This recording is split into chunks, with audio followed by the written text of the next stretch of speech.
Jika bumi sudah dipenuhi dengan kezaliman, maka saya tanya, ini zalim bukan? Zalim berlapis zalim. Ketika ada vaksin, kemudian jadi bisnis, ada yang bermain, kita melihat beritanya.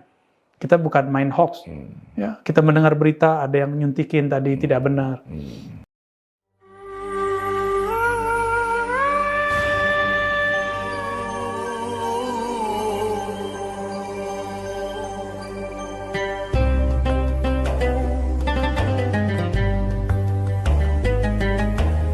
Assalamualaikum. Assalamualaikum warahmatullahi wabarakatuh.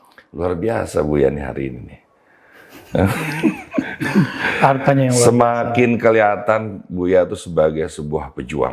Masya Allah. Ya, sebagai seorang satria. Amin, Ya. amin.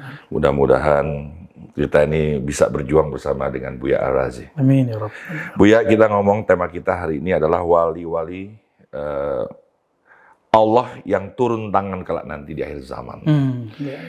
Saya kan dari dulu pernah mendengar bahwa ciri-ciri akhir zaman itu ada matahari terbit di barat, sementara biasa di timur.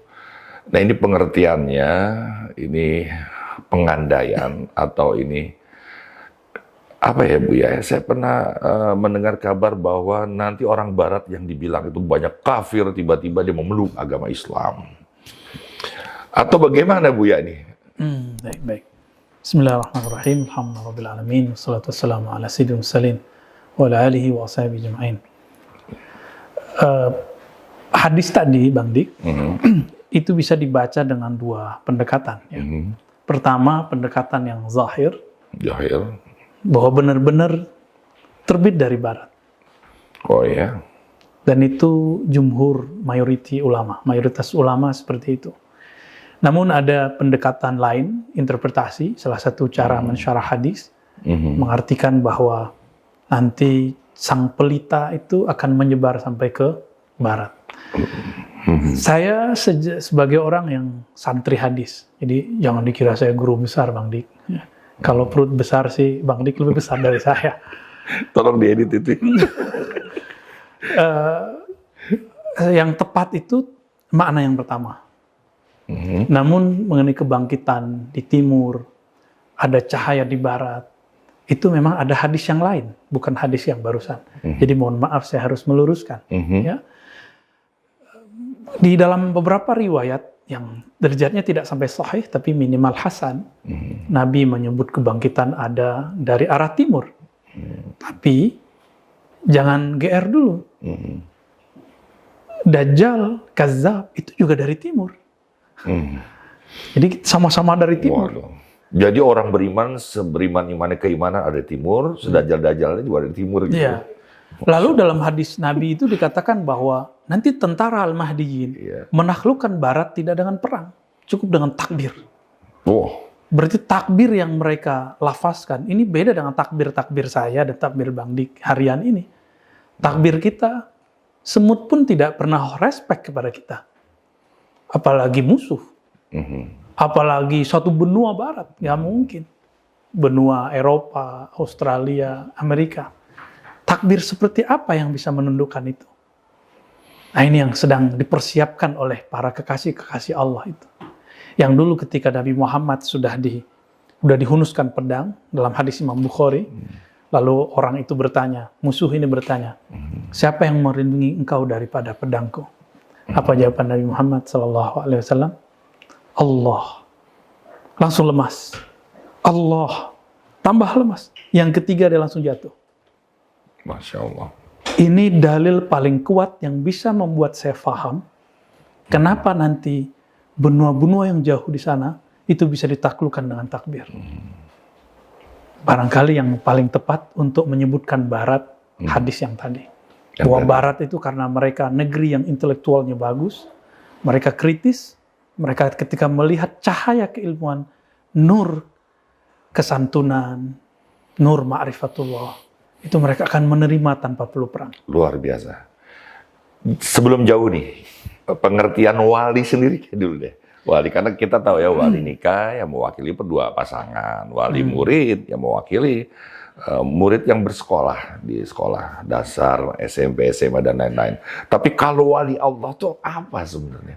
Apa Allah butuh seorang wali sementara dia juga bisa melakukannya sendiri? Yang memerlukan Allah itu si wali. Allah nggak butuh. Wallahu ghaniyun 'anil alamin. Allah itu maha kaya, tidak membutuhkan alam semesta. Wali ada dalam struktur alam semesta. Kalau tidak ada wali, maka alam ini hancur. Maka Nabi mengatakan, la taqumus sa'ah hatta la yuqalu fil ardi Allah, Allah. Kiamat tidak terjadi sampai tidak ada lagi yang membaca Allah, Allah. Inilah zikirnya para wali. Yang kemudian dibid'ahkan oleh orang-orang yang tidak mengerti ilmu kewalian. Bukan berarti setiap orang yang zikir Allah, Allah wali, belum tentu. Mungkin dia muridnya wali, kenalannya wali, atau orang yang punya sanad keilmuan kepada wali. Lalu siapa wali itu?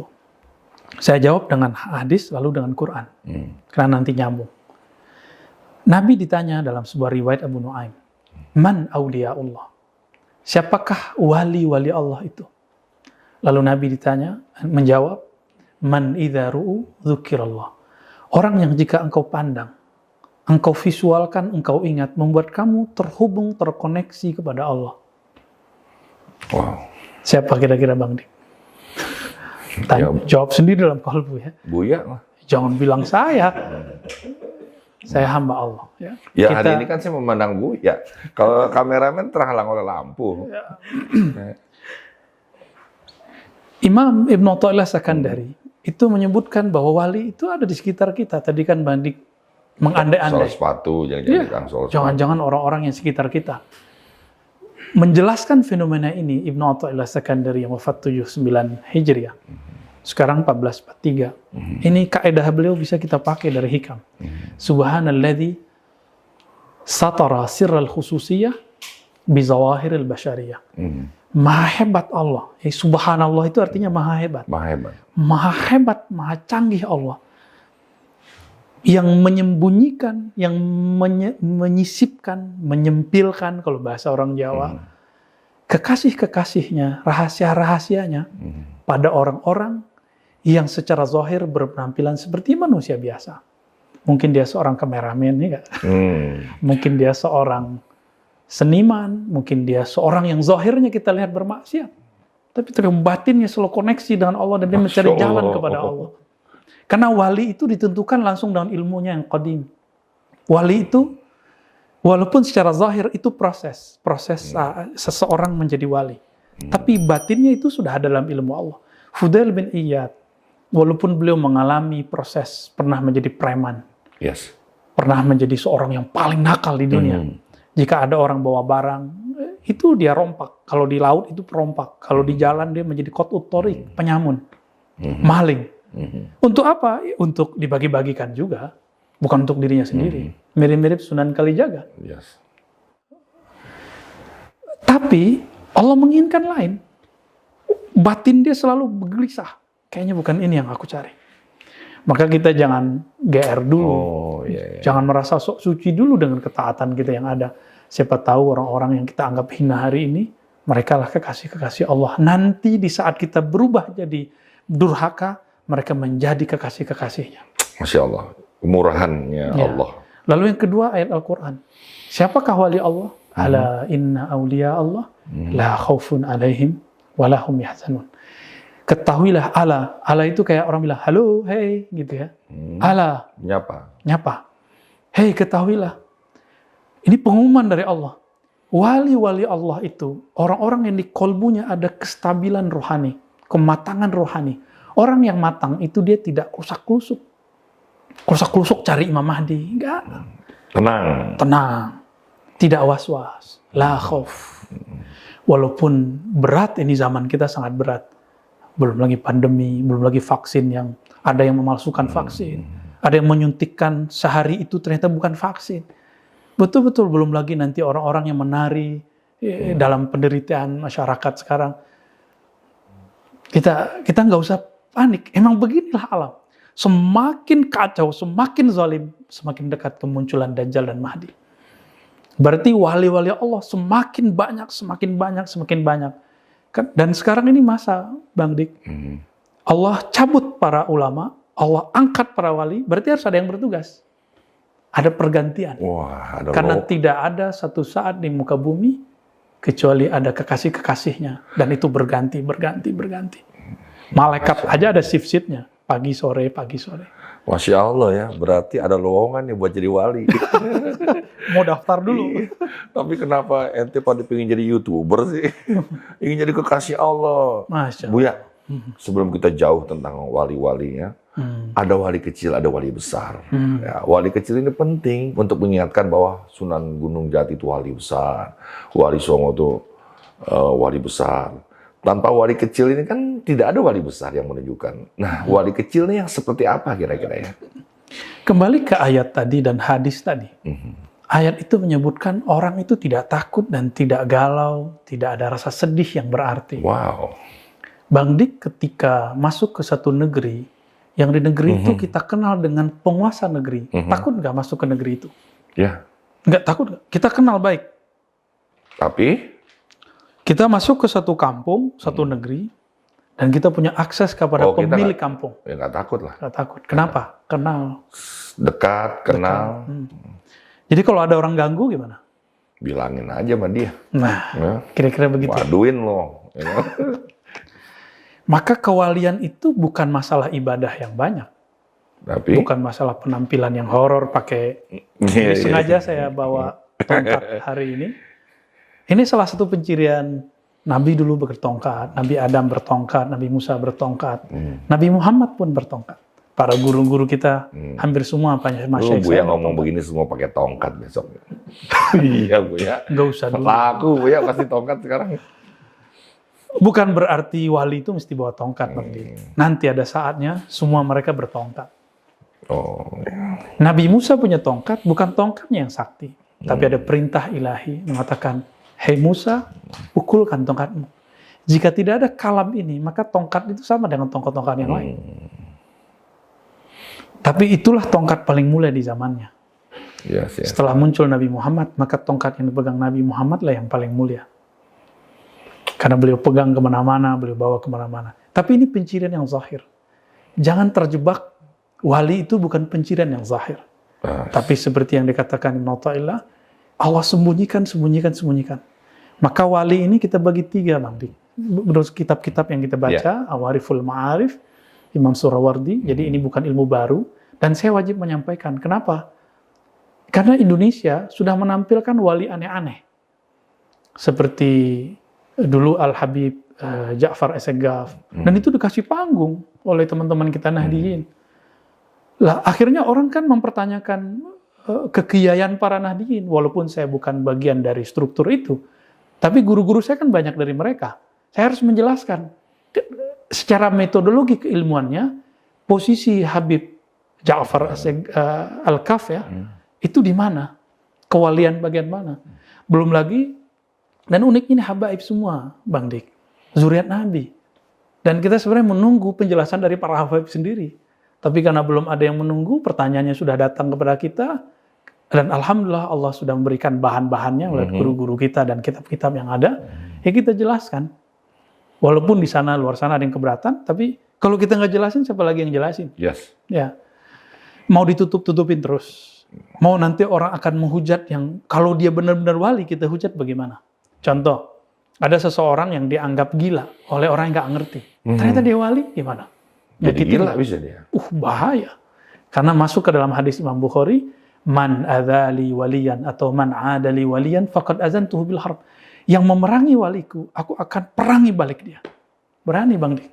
Jadi kalau kita ejek di seorang wali, dia punya kayak gila atau dia menunjukkan sesuatu yang kita nggak respect, Allah bisa-bisa tidak respect kepada kita.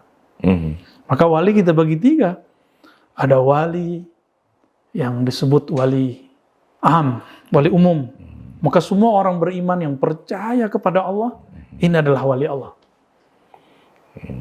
Makanya pencirian di ayat tadi, allazina amanu, orang-orang yang beriman dan mereka yattaqun, mereka bertakwa.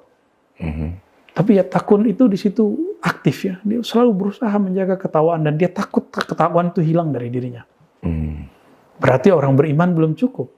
Dia harus sampai kepada makom at-taqwa. Dan Nabi mengatakan at-taqwa hahuna. Takwa di sini. Berarti takwa itu puncaknya adalah mengenal Allah Subhanahu wa Ta'ala. Meninggalkan larangan, melakukan suruhan, itu awal ketakwaan. Tapi bagaimana mungkin saya mau diperintah-perintah, dilarang-larang, kalau saya tidak kenal siapa yang melarang dan memerintah? Yes. Anak Bang Dik, ada nggak yang dimarahin kalau nggak sholat? Ada. Dulu atau sekarang? Karena dia melihat sosok Bang Dik. Beda dengan, misalnya, mohon maaf, istrinya. Kalau istri mungkin nggak galak. Tapi Bang Dik dengan suara bassnya yang Masya Allah, itu bisa menggetarkan aras rumahnya. Sholat semua. Karena si anak kenal sosok ayahnya yang bersuara menggelegar, maka dia langsung sholat. Terbirit-birit wudhu, sampai wudhunya pun tidak sempurna. Yang penting sholat terlihat oleh seorang ayah. Jadi takwa itu kalau tidak sampai mengenal yang memerintah dan yang melarang, maka ketakwaan itu baru kulit. Ini akan berbahaya, bisa rontok satu saat. Itu wali umum. Yang pertama. Ada wali yang khas, wali yang spesial. Ini yang disebut di ayat tadi. Orang-orang yang beriman dan takwa. Buah dari iman dan takwa dia, karena dia mengenal yang dia sembah, maka dia ada perasaan, indikatornya tidak was-was. Tidak ada rasa takut, mau pandemi bagaimanapun, dia tidak takabur, dia tidak sombong. Oh, nggak usah pakai masker, bukan. Nggak usah vaksin, bukan. Nggak ada kaitan dengan itu. Itu masalah konsep berpikir. Dan ketenangan batinnya yang dalam. Karena batinnya bersama yang maha batin. Zahirnya bersama yang maha zahir. Maka bagi dia memandang apapun, tembusnya kepada Allah. Keren.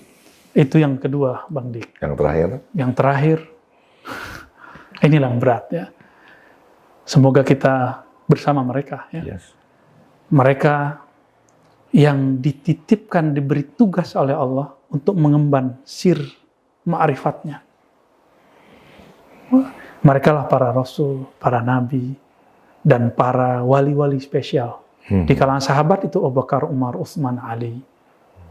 Sahabat yang 10 yang dijamin masuk surga. Sahabat 70-an orang yang awal kali berbaiat kepada Rasulullah.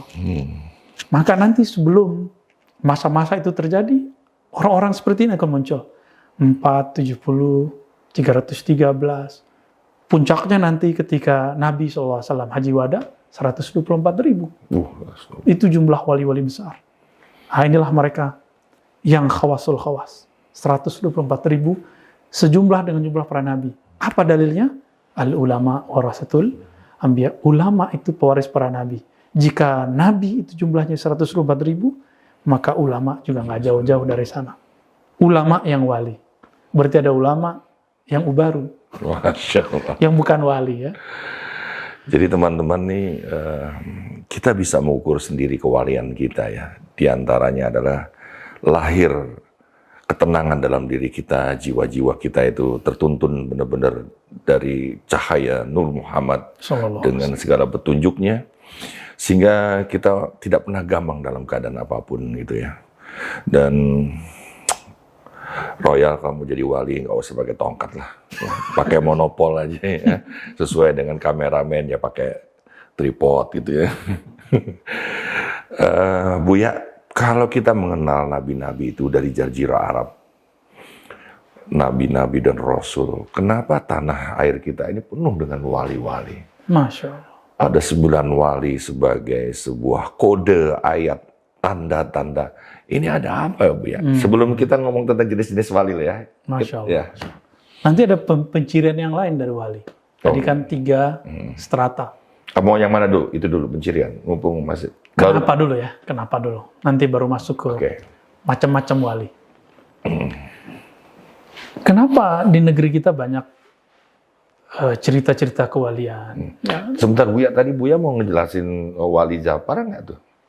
Oh itu yang mau saya jelasin nanti. Mau dijelasin dulu ya? Iya, saya tadi nungguin tuh. Wali-wali seperti Habib Ja'far, termasuk yang masih hidup ya, itu masuk bukan di 1 dan 2, tapi yang ketiga. Di yang ketiga ini ada wali yang dia salik. Dia beramal, berjuang, melawan hawa nafsunya. Disebut murid. Karena Allah terima dia, karena dia mampu menekan egonya sampai 0, maka dia menjadi murad. Murid itu yang berkeinginan, berkehendak mengenal Allah. Murad itu yang diundang oleh Allah. Diundang. Kapan diundang? Itulah kuncinya dalam surat Taha. Hei Musa, fakhla'na alaik. Tinggalkan sendalmu. Jangankan jubahmu, sendalmu tinggalkan. Jangankan tongkat-tongkatmu, jangankan gelar-gelarmu, popularitasmu, penyematan nama-nama, gelar-gelar yang orang kasih kepadamu. Sendalmu tinggalkan. Ini makna lain yang disebutkan dulu oleh Imam Qushairi, Imam Sulami, Imam Alusi, termasuk Imam Haqqi, Ismail Haqqi dalam tafsir Ruhul Bayan, Ruhul Ma'ani. Mereka menyebutkan sisi-sisi ini. Jangankan jubah-jubahmu, jangankan tongkat-tongkatmu, popularitasmu, gelarmu, sendalmu tinggalkan. Maka kemarilah, masuklah ke tempat muqaddas yang suci. Jadi ketika kita tanggalkan kedirian kita, di saat itulah awal daripada murad, kewalian. Maka seorang murid tidak akan sampai ke hadirat Allah sukses mengenal Allah sampai dia menanggalkan itu. Seorang mahasiswa, kalau dia merasa pintar, dia tidak akan pernah bisa menerima pesan-pesan dari pembimbingnya. Seorang santri tidak akan pernah bermanfaat wejangan-wejangan kiainya sampai dia menanggalkan kepintarannya. Apatah lagi mau jadi wali. Ya, hanya Allah yang boleh mengatakan ana rabbuka, aku. Keakuan itu yang harus dihabiskan. Maka wali-wali ini semua awalnya mereka murad, lalu menjadi murid yang berkehendak, lalu menjadi murad. Biasanya ini kebanyakan ada di jalur thariqat sufi. Atau ahli-ahli fikih, ahli hadis yang mereka bermujahadah. Ahli-ahli akidah yang mereka menanggalkan kepintarannya dan bermujahadah. Imam Abul Hasan Asy'ari 20 tahun sholat subuhnya dengan wudhu sholat isya'nya. Berarti beliau tidak tidur. Seperti Imam Sufyan Ats-Tsauri, Imam Salafus Saleh, Abu Hanifah 40 tahun. Imam Malik berpuluh-puluh tahun. Wudu isya'nya tidak batal, berarti dia tidak tidur. Wirid, zikir, tafakkur, wirid, zikir, tafakkur, tafakkur. Begitulah kemudian sepanjang hidupnya. Bahkan Sufyan Ats-Tsauri ketika tertidur dari wirid malamnya, dia nangis di siangnya. Kita tidak sanggup seperti mereka. Inilah yang disebut jalan kewalian sufi. Yang kita sebut sekarang ilmu thariqat, ilmu tasawuf. Maka hari ini teman-teman, benarlah kata Imam Qushairi di abad ke-5. Penampilan masih seperti penampilan mereka. Kemah-kemahnya masih seperti kemah mereka. Bahkan kamarnya, hiasannya masih sama seperti hiasan mereka. Tetapi permaisurinya bukanlah permaisuri mereka. Penampilan masih penampilan wali, penampilan sufi, tapi nur di dalamnya bukanlah nur kewalian yang dulu diwariskan. Itu di zaman beliau abad ke-5. Apalagi kita. Maka saya tidak merasa pantas jadi wali, Bang Dik. Kecuali Bang Dik, nama anaknya wali. Bapaknya wali. Terus ada yang kedua, wali Allah, kekasih Allah, yang kita sebut dengan wali malamatiyah.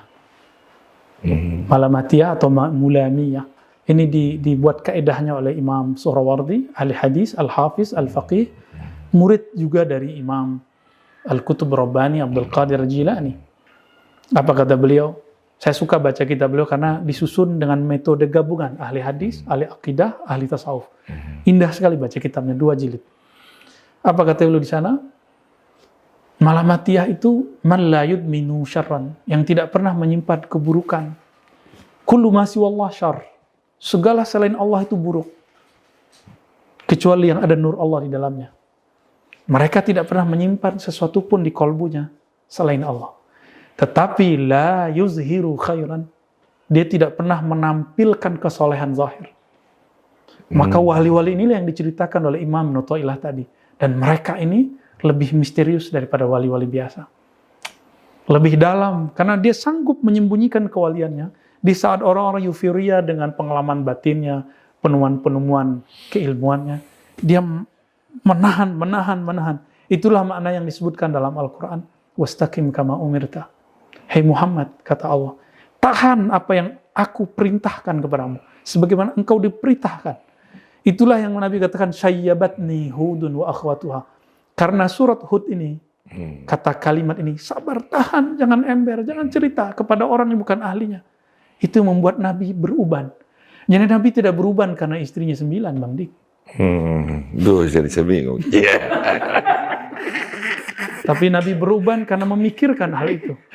Lalu yang ketiga, itu Malamatiyah. Sebenarnya Malamatiyah ini yang dahsyat. Sebenarnya kalau dibahas panjang lagi tuh ya. Malamatiyah itu disitulah Allah menyimpan. Karena sesuatu yang berharga itu disimpan di tempat paling berbahaya.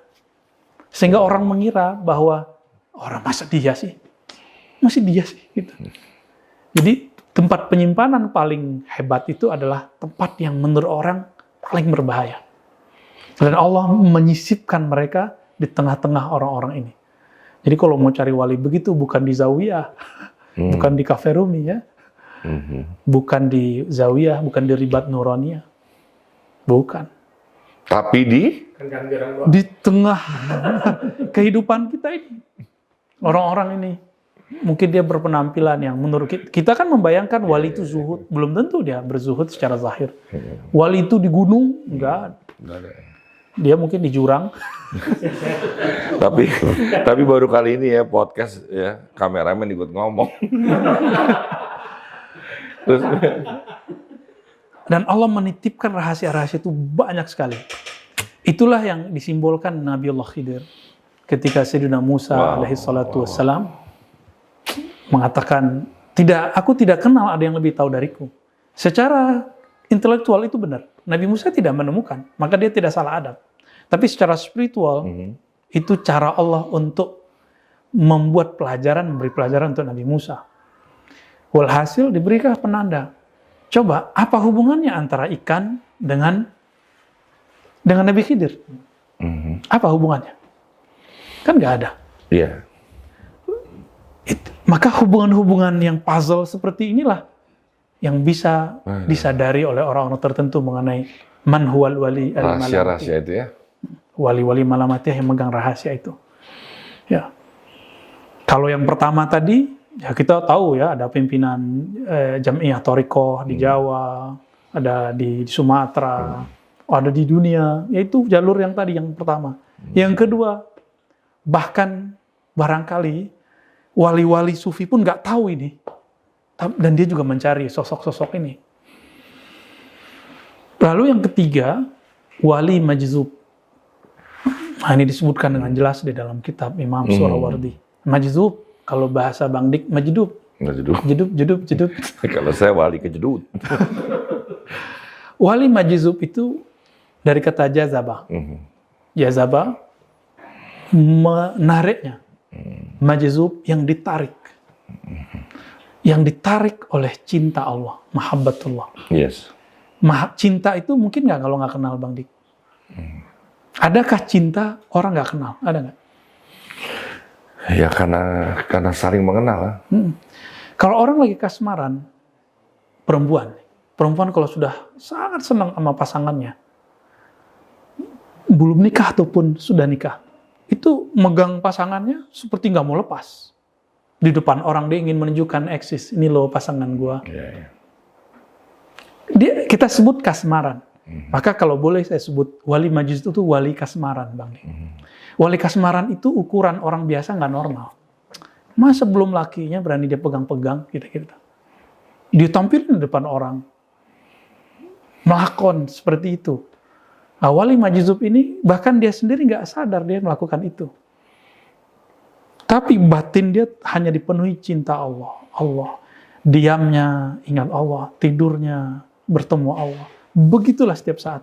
Namun mereka dalam hukum fikih masuk ke bab sakar. Ya, dan Nabi mengatakan hukum terangkat dari 3 jenis orang. Nomor 3-nya orang yang mabuk hatta yafiq, sampai dia sadar kembali akalnya. Jadi kalau orang ini belum kembali seperti orang biasa, maka dia tidak akan bisa membimbing orang dan tidak dihukumi dengan hukum fikih. Ini wali majzub. Kalau boleh disebut tadi apa? Wali kasmaran. Ya. Mereka tidak bisa jadikan mursyid, tapi bisa, ya. Pasti akan banyak yang memanfaatkan mereka. Saya akan tanya itu. Para pemirsa dari channel Rumi Cafe Jakarta, luar biasa ya pernyataan beliau. Saya jadi berpikir ya, buat ibu-ibu terutama nih, jangan-jangan suami kamu ini wali, tapi karena terlalu dekat. Wali itu adalah kan cahaya yang dipercikan cahaya dari sumbernya yang maha bercahaya, sehingga engkau terlalu silau melihat suamimu yang wali dia sebenarnya. Bayangin kalau cahaya dilihat dari dekat, apa yang kau bisa lihat? Sementara kau hanya melihat negatifnya aja, dia tidurnya ngorok, ya kan? Kok sepertinya sholatnya terlambat, terus makannya seenaknya aja, angkat kaki dan lain-lain. Tapi anehnya, suamimu banyak didatangi orang-orang. Kenapa begitu? Karena melihat cahayanya dari jauh.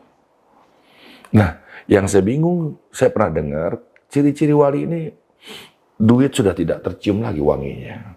Transaksi di dunia ini tidak lagi memerlukan uang. Intinya orang ini tidak terlihat kaya. Wali itu identik dengan miskin, tapi dia tidak pernah kekurangan apapun. Mohon penjelasannya, Bu. Itu masih pandangan awam, Bang Dik. Maaf, ini yang awam dulu, Bu, ya? Masih awam itu. Karena pandangan kita, wali itu harus perfect. Yang perfect cuma Rasul. Rasul pun masih menikah, masih membutuhkan dinar. Dan wali pernah maksiat. Wali bahkan itu salah satu sisi manusiawinya. Kalau Nabi dan Rasul tidak pernah maksiat. Wali itu maksiatnya, jangan dihitung maksiat zahir aja. Satu nafas dia lupa mengenang Allah, mengingat Allah, itu bagi dia sudah maksiat besar. Bagi kita, maksiat itu harus maling dulu, harus selingkuh dulu, itu versi kita. Apakah itu mungkin saja? Kan dia bukan seorang malaikat, bukan seorang nabi. Jadi mungkin nggak seorang wali bermaksiat? Sangat mungkin, kan dia bukan nabi. Nah, jadi tolong diluruskan bahwa wali dan kita dalam hal taat maksiat sama. Yang beda cuma satu, kedekatan ma'rifatullah kepada Allah. Hanya itu yang bedakan, nggak lebih. Nggak lebih, Bang Dik. Tapi itu spesial nggak? Dekat kepada Allah itu spesial sekali. Jadi jangan dibayangkan wali itu mesti nggak cinta duit. Dia bergelimang dengan duit, tapi dia nggak cinta duit. Dia mungkin banyak istri, tapi dia tidak terikat oleh istri itu. Itulah Nabi. Nabi istrinya banyak. Nabi Sulaiman istrinya 400. Lalu pelayannya 600. Wow. Ya. Dan itu tertulis dalam Bible, Perjanjian Lama, tertulis dalam Al-Quran, di dalam hadis ya. Dalam Al-Quran tidak disebutkan, hanya Nabi Daud ayahandanya 100 istri, 99 mau nambah 100 ditegur oleh Allah. Kalau Nabi Sulaiman sama Nabi Muhammad kuatan mana, Bang Dik? Iya, harusnya Nabi Sulaiman. Tapi nggak ada apa-apanya sama Nabi Muhammad. Lebih kuat Nabi Muhammad. Seharusnya Nabi Muhammad boleh menikah seperti banyaknya jumlah. Tapi dibatasi. Beliau mendiskon dirinya karena umurnya pendek. Tugasnya banyak. Istrinya cuma 11. 13 cerai 2. Kemudian waktu meninggal cuma sisa 9. Ya, ini pengertian cerai kan kepotong nih. Dia cerai apa mengundurkan diri? Ya, dua-duanya. Ya cerai begitu. Karena biasa, para istri pun berkonspirasi di zaman Nabi. Jadi sangat biasa. Mungkin dia bekerja, bahkan mungkin dia tidak menikah. Jadi nggak ada urusannya dengan dia menikah satu orang banyak. Nggak ada urusan. Nggak ada urusannya. Itu urusannya antara sir kolbunya dengan Allah Subhanahu Wa Taala. Jadi pencirian wali jangan terjebak lagi dengan pencirian zahir. Tidak sama sekali. Tidak. Nggak ada urusan dengan itu. Urusannya adalah ala inna auliya Allah la khaufun alaihim wa lahum yahzanun. Bang Dik baru istri berapa nih? Udah galau, gimana mau jadi wali kan? Yang bilang galau kan Buya. Loh. Aslinya tenang ya. Aslinya mungkin Buya pingin kayak Dik doang. Tapi galau. Iya. Bukan galau. Tolong yang ini diedit ya. Allahumma sholli ala. Lalu ada satu kitab, Bang Dik. Ini hadiah dari imam ahli hadis namanya Al-Hakim At-Tirmizi. Beliau difitnah di zamannya. Beliau ini lahir di awal abad kedua, sekitar 204 Hijriah. Ini diperdebatkan ya. Tahun lahirnya diperdebatkan, tapi tahun wafatnya hampir disepakati 320 Hijriah. Judul kitabnya Khatmul Aulia. Itu ya. Beliau punya kitab hadis Nawadirul Usul. Teman-teman Rumi ketika sohbah ada satu kitab yang dikaji dengan Syekh Jibril. Ya. Apa menyebutnya kitabnya? Khatmul Aulia. Khatmul Aulia. Ya, khatam, penutup para wali. Para wali. Jadi di situ banyak pelajaran tentang ciri-ciri. Metodologi ilmu kewalian diceritakan di sini dengan apik sekali. Wow. Jadi kenapa saya berani membicarakan ini? Tapi saya pasti nggak bisa baca. Di sini bahasa Arab semua. Tapi temenan nama yang bisa baca. Oh iya, siap. Di kitab inilah dijelaskan metodologis pencapaian para wali. Gimana cara orang jadi wali? Lalu ilmu apa saja yang dimiliki para wali. Lalu nanti puncaknya adalah pemimpin para wali itu. Yang kita sebut dengan Al-Ghaus, Khatmul Aulia. Ini sering difitnah. Jadi beliau difitnah oleh orang-orang yang tidak mengerti bab walaya. Apa? Beliau dituduh meyakini dirinya sebagai khatam, penutup para wali, dan tidak ada wali setelahnya. Jadi dituduh begitu. Hal yang sama dituduhkan kembali kepada Imam Ibn Arabi, yang beliau mengatakan, akulah khatmul awliya, khatam, penutup. Ya. Ternyata makna khatam bukanlah penutup, tapi maksudnya puncak. Puncak wali di zamannya. Jadi setiap zaman tuh memiliki puncak-puncak kewalian. Puncak-puncak kewalian. Maka wali-wali yang disebut Al-Ghaus, ya, yang mereka idza aqsama 'ala Allah abarahullah. Jika dia bersumpah berdoa, Allah kabulkan doa-doanya. Itulah wali-wali Al-Ghaus. Ini diceritakan metodologi. Itu sedikit lah. Ada 2 halaman saya lihat di situ yang mencirikan. Ini biar teman-teman udah nggak gelisah lagi yang mencari tentang Imam Mahdi ya. Karena jelas banget ada 7 dan 4 ciri-cirinya itu tadi. Buya, itu penting sekali, Buya. Ini jauh-jauh hari sebelum kita bahas Mahdi loh ya. Jadi kalau mau tahu wali sekarang, nanti Imam Mahdi nanti, Bang. Ini ada 7 pencirian yang zahir. Nah, ini penting ini teman-teman semua. Ada 4 pencirian batin. Nah, ini sebenarnya sudah kita kaji di beberapa majelis ya. Yang pertama, memandangnya membuat kita terkoneksi kepada Allah. Yang kedua, mereka punya sultanul haq. Jelasin. Sultan kekuasaan, al-haq yang hak. Artinya dia punya akses khusus kepada Allah. Tembus. Iya, punya energi yang besar yang Allah titipkan ke dalam kalbunya. Insyaallah. Ibarat orang punya kartu khusus kepada Allah. Kemudian ini di halaman 184 cetakan Al-Maktabah As-Saqafiyah Diniyah ya. Kemudian yang berikutnya punya firasat yang tajam. Ini siapa aja yang punya ini, biasanya dia wali. Insting ya, dia bisa melihat di balik. Ini di atas insting. Karena insting ini masih, binatang pun punya. Kalau menembus dinding, ini menembus waktu ya? Lebih dari itu. Ya. Masya Allah. Lalu ada ilham. Ada kemudian penjagaan dari Allah. Allah jaga mereka. Salah satu cara Allah menjaga mereka, Allah simpan mereka. Karena makanya wali harus disembunyikan. Harus disembunyikan. Tapi ada beberapa wali yang dimasyhurkan. Itu pun dijaga dengan perangkat-perangkat keilmuan kah, atau perangkat-perangkat yang lain. Materi kah, pasukan. Ini wali masyhur. Wali masyhur. Kalau wali yang tidak masyhur, seperti tadi. Dan mereka dijaga, kenapa? Karena mereka ada tugas. Ada wali yang bertugas sebagai pengemban keilmuan. Maka mereka kutubul irfan. Ada wali yang mengemban rahasia-rahasia pengamanan. Pengamanan alam semesta. Maka dia menjadi disisipkan kepada para pemimpin. Tugas-tugas wali ya. Ada yang kepada para militer. Ada yang kepada para pedagang. Jadi jangan-jangan di antara pedagang, pengusaha-pengusaha hebat itu ada 1-2 di antara mereka yang wali. Wah, luar biasa. Jadi jangan dikira, ya saya sedih ketika ulama wafat. Tapi jangan sedih-sedih amat. Kan Allah maha hebat. Allah sembunyikan, sisipkan di mana-mana. Dan itu akan berganti. Jika malaikat dengan mudah Allah ganti asar subuh. Bagi saya wali itu Allah ganti semudah itu. Ya sekedip mata oleh Allah SWT. Lalu yang ke-6, Ittifaqul alsina bisana alaihim. Para wali-wali yang lain, orang-orang soleh, sepakat bahwa dia ini memiliki ilmu kewalian. Ini yang zahir. Ilmu? Mempunyai ilmu kewalian. Illa man ibtuliya bihasadim. Kecuali orang yang diuji dengan hasad.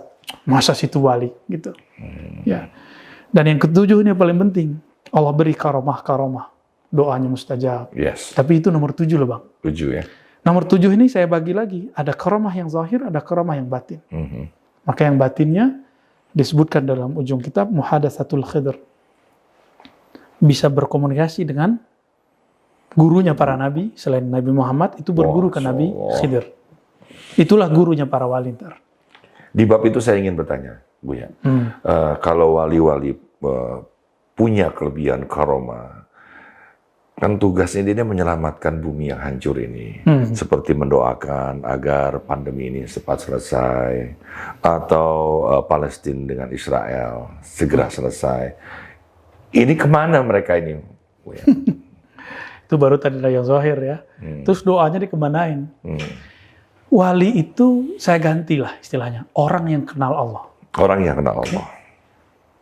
Kalau Allah dikenali mereka, berarti mereka kenal nggak dengan kehendak Allah? Mereka tahu nggak ini Allah lagi punya skenario apa? Oh, yes. Karena mereka kenal Allah lagi maunya apa, sedang merencanakan apa. Ketika orang-orang di dunia ini sedang bermakar kepada manusia yang lain, Allah kan juga punya rencana lain. Dan dia menyebut dirinya khairul makirin, sebaik-baik yang merencanakan sesuatu. Maka seorang wali faham. Inilah yang diajarkan Nabiuna Khidir kepada Nabiuna Musa. Apa kata Nabiuna Khidir? Hei Musa, kamu tidak akan sanggup bersamaku. Ya, dia nggak akan sanggup. Kata Nabi Musa, oh insya Allah sanggup. Jalanlah mereka. Terjadilah lakon pertama, action pertama, peran pertama, anak kecil dibunuh. Dalam hukum Nabi Musa, membunuh anak dibunuh balik. Kisos namanya. Tapi berlaku nggak dengan Nabi Khidir? Nggak berlaku. Ketika Nabi Musa hilang kesabarannya, maka Nabi Khidir mengatakan, apa kataku, kamu tidak sanggup. Nah, berarti saat itu, siapa yang faham kehendak Allah?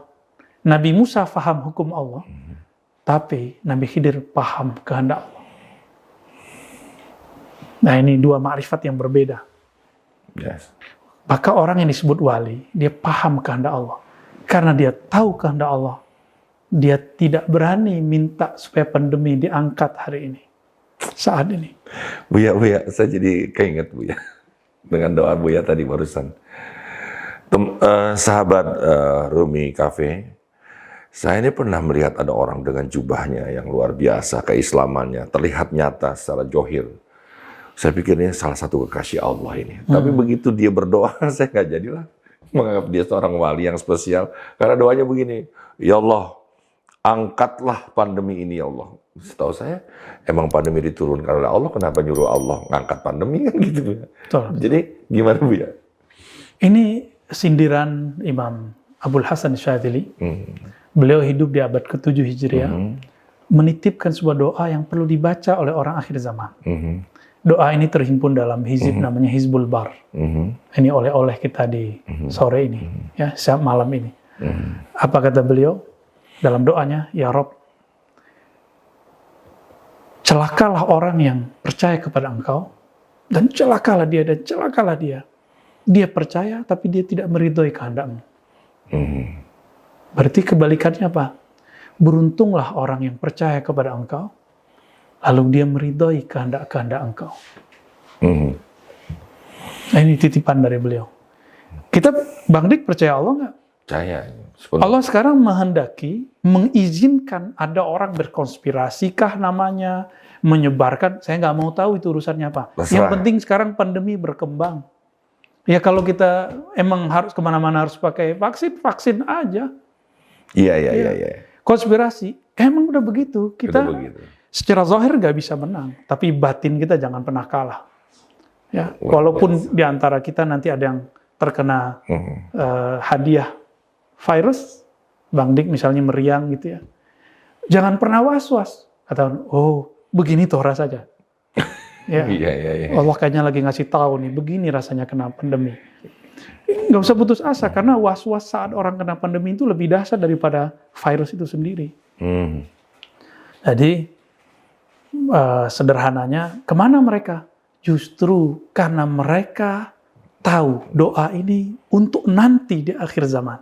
Ini sudah akhir zaman. Nanti lagi. Apa kata Nabi ini? Mereka mewarisi sikap kenabian.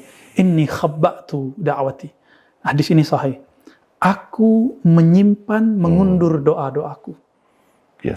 Beda dengan Nabi Nuh. Beliau wajar, seorang 900 tahun lebih. Nabi Ibrahim. Ya, wajar. Mereka sudah mengalami hiruk pikuk pancaroba yang luar biasa. Kita kan baru beberapa tahun ini. Nabi Nuh wajar, maka jangan pernah meremehkan Nabi Nuh. Karena beliau mendoakan, hancurkan mereka ya Allah. Karena kalau melahirkan anak pasti kufur semua.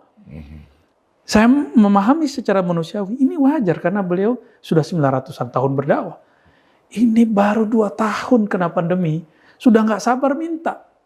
Masih ingat Nabi Ayub? Istrinya ketika mengatakan, wahai suamiku, kamu kan Nabi. Kenapa nggak minta kepada Allah supaya semuanya hilang? 7 tahun Bang Di. Itu istrinya yang tadi bertahan. Istrinya yang pertama dan paling bertahan ketika yang lain bubar. Istrinya kan banyak. Dia kan seorang pengusaha. Bubar semua, sisalah yang satu yang setia. Ketika dia mau cari makan 1 bongkar roti, harus menjual rambutnya. Itu dimarahi tapi tidak diusir. Tapi ketika dia mengatakan, wahai Ayub, bukankah engkau seorang Nabi Allah? Mintalah. Jadi seorang istri itu ada kesabaran. Tapi istri ini kan wali juga. Ada kesabarannya, Bang Dik. Akhirnya beliau mengatakan, kamu pergilah. Karena hukumnya Nabi Ayub itu adalah hukum bab kesabaran. Siapa yang tidak sabar di luar barisan. Wow. Ini pelajaran Ayub, pelajaran bab sabar. Berat sekali. Itu nama Allah yang ke-99. Berarti yang paling terakhir. Paling terakhir. Teman-teman, ini kita harus koreksi lagi ya. Bahwa memang harusnya kita berdoa, ya Allah, atas pandemi ini yang kau turunkan, kuatkanlah kita semuanya bisa menerima ini semua. Berikan keridhaan. Berikan keridhaan dan lain-lain. Masya Allah. Sabar dan syukur memang nanti akan kolaborasi melahirkan keikhlasan. Dan dengan mudah kita bisa menjalani dengan ini ya. Nah, terakhir itu Bang Dik. Sepakat nggak kalau orang yang menyebarkan virus ini zalim? Sepakat? Ya kalau iya. Zalim nggak? Iya. Mungkin nggak virus berkembang sendiri? Nggak mungkin. Tidak. Pasti ada seseorang di luar virus itu yang menyebarkan ini. Itu udah pasti. Tanya semua ahli kimia, orang-orang lab. Mungkin dia dibiayai, atau dia sendiri yang kita nggak tahu. Wallahu alam. Kita nggak mau menakar-nakar, menerka-nerka yang kita tidak tahu. Tapi yang pasti kaedahnya seperti itu. Lalu kalau begitu bagaimana? Kita mengutuk mereka? Nggak usah. Mereka makar, Allah lebih makar. Ketika kezoliman mereka menyebar, maka ini antara rasa harap dengan rasa takut itu muncul, bergabung al-khauf dan roja. Apa kata Nabi? Ini kabar gembira Bang Dik, sekaligus kabar buruk. Idza muliat al-ardu jawra. Jika bumi sudah dipenuhi dengan kezoliman, maka saya tanya, ini zolim bukan?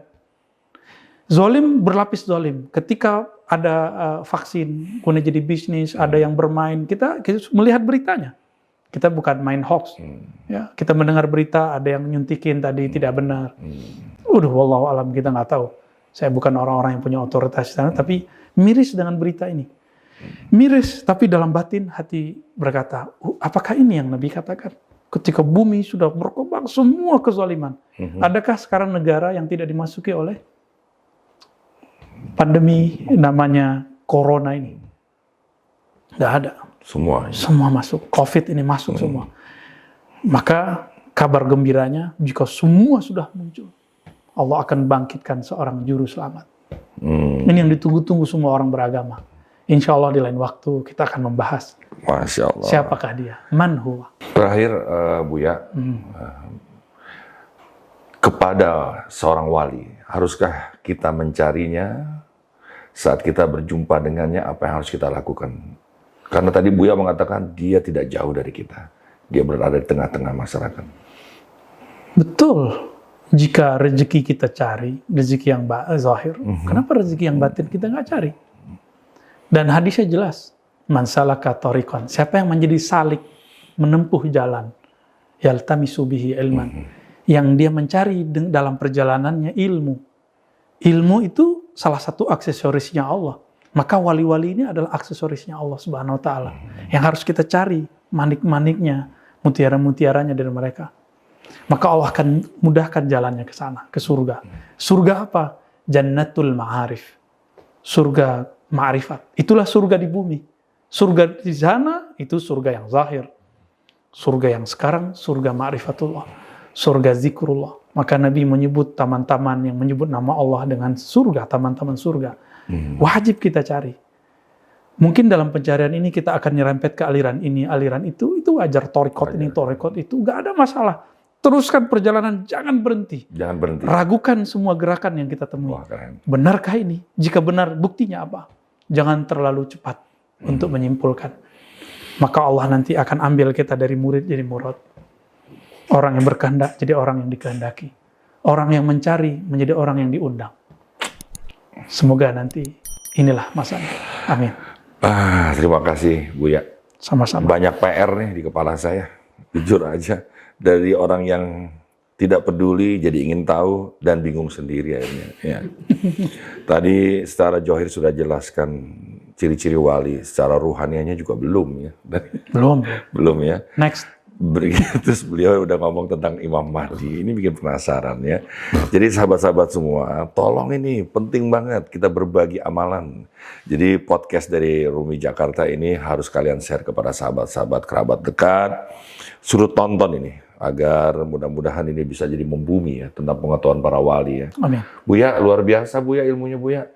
Saya ini dari orang yang tadinya mencari terus dapat, akhirnya lama-lama saya jadi orang yang paling tahu sekarang. Wow. Bahwa diri saya nggak tahu apa-apa. Ya, mohon maaf lahir batin Bu ya. Saling memaafkan dan saling mendoakan. Wabillahi taufik walhidayah. Assalamualaikum warahmatullahi wabarakatuh. Waalaikumsalam warahmatullahi wabarakatuh.